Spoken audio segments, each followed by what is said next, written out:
Hi, this is Dennis with Second Chance Tackle. I'm going to start something a little bit new today. We'll give it a try and see how it all works out. But a lot of folks ask me, how old is a reel? Or where did this company come from? Or what is this company? And so on. And we just did a video on flea market finds. And this one happened to be in there. And this one is a Four Brothers Sumco reel. It's a model 2257, and this would be the type of a reel somebody might pick up or find in their basement or have passed down to them and just want to know a little bit more about it. Actually, the fellow who sold it to me said, do you know or recognize Four Brothers? And of course that caused me to do some research, right? And I did. I found out that there are four brothers actually associated with the company. There's Ernest, William, Joseph, and Charles. And those four brothers were in Akron, Ohio, and it says here on the reel, made in the U.S. And so I decided I'll go do some digging. Well, guess what? Ernest and William and Joseph and Charles, their last name happened to be Pfluger. And Pfluger is a brand that's still around today. And so here's a little bit of the history. In 1881, Ernest Pfluger formed a company. It was called the Enterprise Manufacturing Company. And in the mid-teens of the 1900s, his son Ernest took over, and Enterprise Manufacturing Company was making fish hooks. And in 1916, they decided they were going to go into the fishing reel business to augment the fishing hook business. And they started making bait casting reels. Now, this isn't a bait casting reel; this is an ocean reel. And in the 1920s, they introduced the ocean reels under a couple of different brands. And on this one, it'll actually say Four Brothers Trade.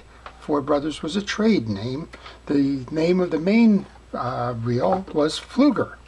And here's an example of a Pfluger.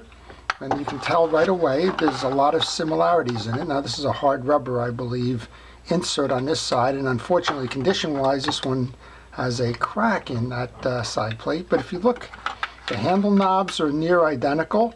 The handle throws for the free spool are identical. The reel size on the plates are identical. And yes, in all likelihood, without even knowing that there's an association between the two, you can start putting the pieces of the puzzle together and realize that this is the same manufacturer. Now, I haven't taken off the side plates yet, but underneath I expect nothing less than that.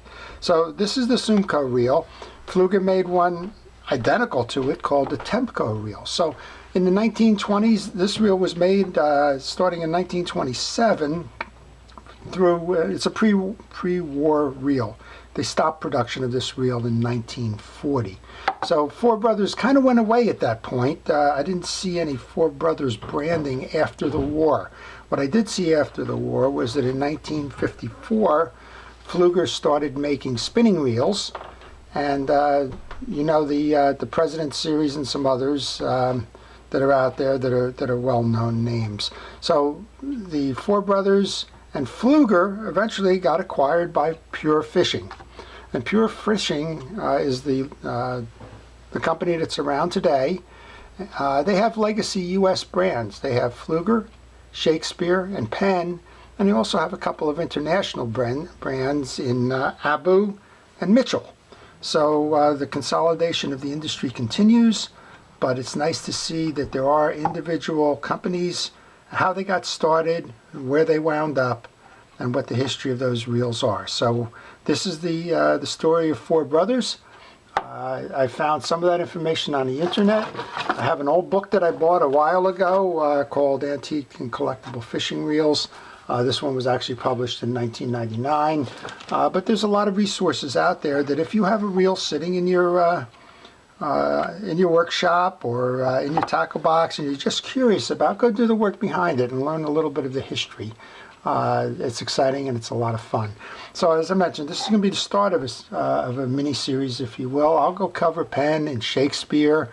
There's a lot of information out there about Abu and Mitchell, but maybe I'll do a segment on that. But some of the lesser known brands, as they show up in my shop, I'll go give you the behind the scenes look at it. So if you see a Pfluger Sumco, or if you see, in this case, this is the Pfluger Oceanic, but if you see a Pfluger Temco, I'm sorry, Pfluger Temco, a Four Brothers Sumco, or a Pontiac, or a Mohawk, or any of the other model names that they had at that time, that you'll know a little bit more about the reel, and you can pass that on as part of the information that you've gathered about this wonderful world of fishing.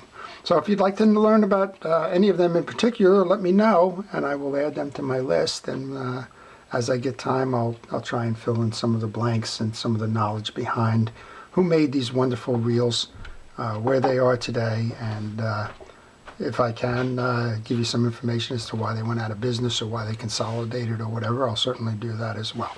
So this is Dennis with Second Chance Tackle. I hope you've enjoyed this segment. I encourage you to subscribe and stay tuned to see more. Thank you for watching.